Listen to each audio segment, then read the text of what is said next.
Abigail writes, "Hi, do you think the Jared Leto Joker will appear in Batman vs. Superman, maybe just as a cameo to promote Suicide Squad more?" I personally don't think we'll see a cameo, but they will definitely mention him. They already alluded to him in that not so subtle scene between Clark Kent and Bruce Wayne at the dinner with Lex Luthor. Right. I actually didn't care for that scene. It wasn't subtle at all, but I think they will mention him, but we won't see him. I think we see him. Okay. I think we see him in a very, very either quick Bruce Wayne. Obviously, something happened with a Robin. We see that in the trailers. And for my hope, it's the Death in the Family storyline from the comic books where Joker kills Robin. And I hope we see like a flash of that because I'd love for that incident to be the reason why Batman retired. You're the DC guy. So the question is, in the Suicide Squad trailer, when Batman's on top and it looks like he's going after both Harley Quinn and the Joker, is that like a flashback? Do you know? Is that before or after the events of I don't know. Superman? My prediction is that it's a flashback showing us how Harley got into that prison. See, because I wonder if they reference any of that stuff in Justice League. I think it's going to be very subtle. And whether they show him at all in, it's cheating if you see him in like news footage or actual him on screen. I don't think so. I think, but there'll be reference to him. There's one spot I could see them putting the Joker is a post-credit scene. Yeah, sure. Just so they can tease Suicide Squad. That might be it, but I don't think he's going to be in the actual main movie. Yeah. Natasha? Alvok writes, "Are you guys offended by films that seem to be made just to garner Oscar buzz and not entertain the masses?" No, I'm not offended by that. I mean, that's like being offended by people trying to make money off of movies. Like, there's different reasons why people make movies, and sometimes it's a combination of stuff. Maybe they want to make money, maybe they want to win Oscars. I personally don't get offended. The only thing I get offended by is if they don't execute them well, right? And they just everything they do is really cheesy, but if they do it well, then there's nothing and wrong I would with say it. the movie for the case that you just stated would be like the biopic. Yeah. Like, because there are some like amazing biopictures, and then there's the ones that are just like the paint by numbers. Yes. Yep. And those are the ones where you're just like, yeah, I kind of think they were just trying for that Oscar. Yeah, it doesn't bother me though too. Again, because of what actors will do, and you hear them one for me, one for them, because actors like to challenge themselves a lot of times too. Not that they don't challenge themselves in like the big budget movies too, but they like to do these movies that they are going to get their recognition. And there is stuff with the directors what they're going to do. You got to remember, we've talked about this on this show many times, is that a lot of the smaller films, it's hard to get the mass marketing for them because a lot of audiences, that's not the appetite of what people want to see. So when they're making these smaller movies for the award, that's how you also get the notice. Because if you make these smaller films and they get Oscar buzz, you hear about them. You probably would have never heard about, maybe it's Carol or the Danish Girl, any of these things, but you hear about them because of the Oscar buzz. And now you want to see, I didn't really know much about Eddie Redmayne. I want to see his performance in that. And you hear it because of the buzz, because of the Oscars and what it generates. So I think that it doesn't offend me at all. I actually really look forward to these movies. Sometimes it is just them shooting for the award, but it's part of the business. It's what they do, and you can choose not to see it. Yeah. All right, what's next? Buka asks, "In honor of Deadpool, what is your favorite raunchy comedy movie?" Raunchy. I don't. Does Chasing Amy count? Yeah, I think so. I think Chasing Amy. That was a romantic. That was like a drama comedy, like a dramedy. Yeah, and there was, it's the finger cuffs thing and all that stuff. So I would say that one because I thought it was a perfect blend of what Kevin Smith does, like with his comedy, and he could throw the dick and poop jokes in there, but it still worked for the feel of the tone. Would you consider Fish Called Wanda a raunchy comedy? Yeah, there's some stuff. There's some there. sex stuff in there. It's one of my there. favorite comedies of all time. Yeah, so if that counts, sure. I would go for There's Something About Mary. Yeah, absolutely. I don't know how well it holds up now, but it still holds up. I've seen it. I've seen it. Yeah. Well, then there you go. Because I think it has so many. And then Build Me Up Buttercup. Come on, you can't beat that scene. And Natasha, do you have a favorite raunchiest comedy?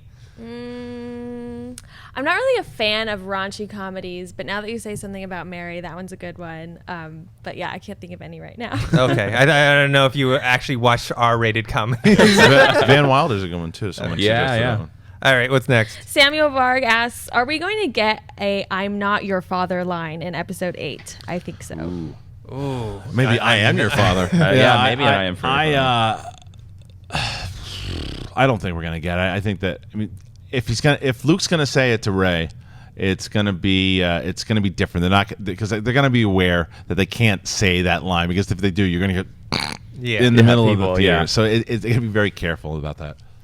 Jason? I don't know. I don't know because I go back and forth about whether she actually is a Skywalker or not. I think there will be some play on it. I don't know what that play will be, but I don't think they're going to say that exact line or "I am not your father" or "I am your father." But there'll be some nod to it. Yeah, I'm leaning towards that Rey is Luke Skywalker's daughter, so I say yes. Okay. Yeah.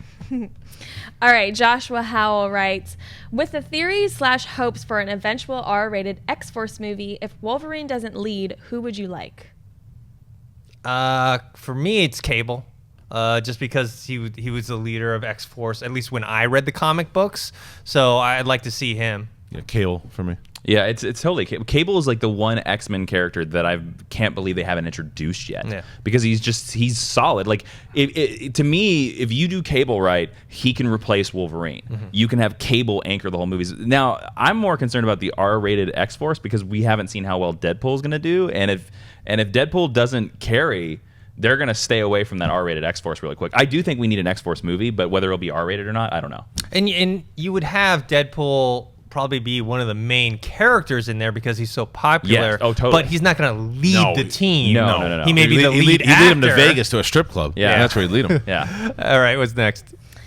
Okay, Joshua Howell also asks, Anna Kendrick he had some good questions. Anna Kendrick is in 7 films this year. Props on her hustle, but can something be said for oversaturation? Yes, but it also depends on how it's done. You know who did it? Who didn't do it well about 2-3 years ago is Natalie Portman. Natalie Portman, I forget, she was in like 5 or 6 movies that just hit you all at once, but she was the lead. Anna Kendrick kind of sprinkles herself in there sometimes, and she does these smaller movies. So even though she's done 7 movies, you don't realize she's done 7 movies. So there's a way. It's strategic in how they do it. So it's, but there's absolutely a risk for oversaturation. It's just, again, how you do it. Well, yeah, because Anna Kendrick is a good example because there's a lot of movies that she's like a very small supporting character in, and you're just like, oh, cool. And then there's movies that she's the lead in. The one that popped into my head was Seth Rogen. Because I can't remember what the year, but I remember there was a year where it was like we had a Seth Rogen movie in the spring, we had a Seth Rogen movie in the summer, and we had a Seth Rogen movie in the fall, and they were kind of all the same movie. And you were like, oh, okay, I don't know, that's a little much. There's definitely a chance of oversaturation, but again, yeah, if the roles are different enough and they're not all leads, I think you can pull it off. Yeah, I think it's the whole lead thing because Kevin Hart has been in a ton of movies, I think, last year. Yeah. Anna Kendrick, you're right. She does like more supporting things. She's going to be the co-lead in that Mr. Right movie with Sam Rockwell. But we just saw the trailer last night during Deadpool for that. What was that movie called? The one like David and Tim or whatever need wedding dates. It's with Zac Efron and Adam Devine, and she's one of the kind of co-leads. Her and Audrey Plaza, and that looks funny, but she's not the main character. So I think it could work. I mean, it happens to actresses. I know it happened to Jennifer Lawrence. It happened to Anne Hathaway, and you get this backlash. It's like people get sick of seeing you. I personally never really buy into that stuff. For me, it's all about the quality of work. Yeah, if you have crappy movies, then I would get sick of you. But if you've got good movies, it's fine. And if their performances are good and varied in all 3 of these movies or all the multiple movies they're in, then who cares? Yeah, and I guess what you're talking about varied, it's people get upset if they're playing the same character. That's like Christian brought up yesterday with Rebel Wilson. You're tired of seeing her in the same type of role. It's the same shtick with there's no evolution to it. Melissa McCarthy's falling in the same thing as well too. But I think that for that movie, How to Be Single, had she just kept a lot of the same jokes and things she did, but showed me a little bit more, and I compared it to Amy Schumer and what Amy Schumer did in Trainwreck, because Amy Schumer's shtick from whatever she's on the Oscars or stand-up, it's the same thing that it was in Trainwreck, but yeah, and I've said this, I'm not a huge fan of Amy Schumer, but I respected the way she wrote that film. I respected the way she acted in that film because it wasn't just a one-note thing. She showed range in that film. So that's how you kind of get out of that same shtick thing, by just changing it a bit. All right, let's do 2 more. Jonathan Peck asks, can director Josh Trank redeem himself from Fantastic Four just like David Fincher did from Alien 3 to 7? Yes, I think so. I think Josh Trank is a talented director. I really like Chronicle. I mean, the stuff, we've heard a lot of stuff about what happened with him and Fox, and it just looked like things just didn't mesh, and there was an issue, and I think people will give him a chance to do another movie. Totally. I think he just needs to find the right project that he really feels strongly in, because I don't know how strongly he felt about Fantastic Four. I think if he has his own material that he's very into, I think he'll knock another movie out of the park. Yeah, he's gonna get another shot, and Yeah. it'll be a smaller movie. It'll be like, a $20-30 million film. He'll get the actors that he wants in it, and he'll come back. It's just like, I think Ellis and I were talking about yesterday. This is a "What have you done for me lately" town. He's only messed up with one. Yep. It was a big mess up. It was one. If he comes back into that small, Chronicle was small. Yeah.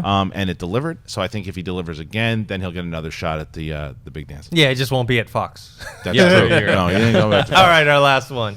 Aaron asks, how is the dialogue for Deadpool going to work if he shows up in PG-13 movies? Isn't it going to feel inconsistent? They're gonna have to bleep him. That would be funny. Yeah, I actually think it would be funny Yeah. if he's the only character that gets bleeped, because it would ride on top of that meta-ness that Deadpool has inherent in his character, that if he's the only character that gets bleeped and no other character brings it up. Yeah, Like, we know it. I'd rather hear him bleep than have him exchange words for less offensive words. That way you get the intention of what he's actually saying. Now, devil's advocate, I'll put this: Deadpool comics, most of them are not R-rated comic books. They're mostly PG-13. Like, Deadpool doesn't really cuss in the comic books, so you could put Deadpool in a PG-13 movie. He would still seem like the comic book Deadpool. He just wouldn't seem like the R-rated movie Deadpool. But that's what everybody's going to be thinking about. Yeah. Those R-rated Deadpool. So I think it was Schnepp that said it like months ago, that to try to beep him. I don't think that the beeping would have worked first. If you introduce him in a movie as PG-13, then beeping, then it's awkward. But now that he's been in the R film, and then you start beeping him, yeah, it could definitely work. Yeah, it plays with what you think of the movie. They're the studio censoring Deadpool and making him. Well, especially all you have to do is give him a line where like he says a line and he's beeped, and he's like, "What is that? Yeah, Where did that come exactly. from?" And everybody in the audience would die. Hey guys, if you like this clip, click here to watch the entire episode. Also, make sure you subscribe to our YouTube channel because it'll help you stay up to date with all the stuff we've got going on here at Collider.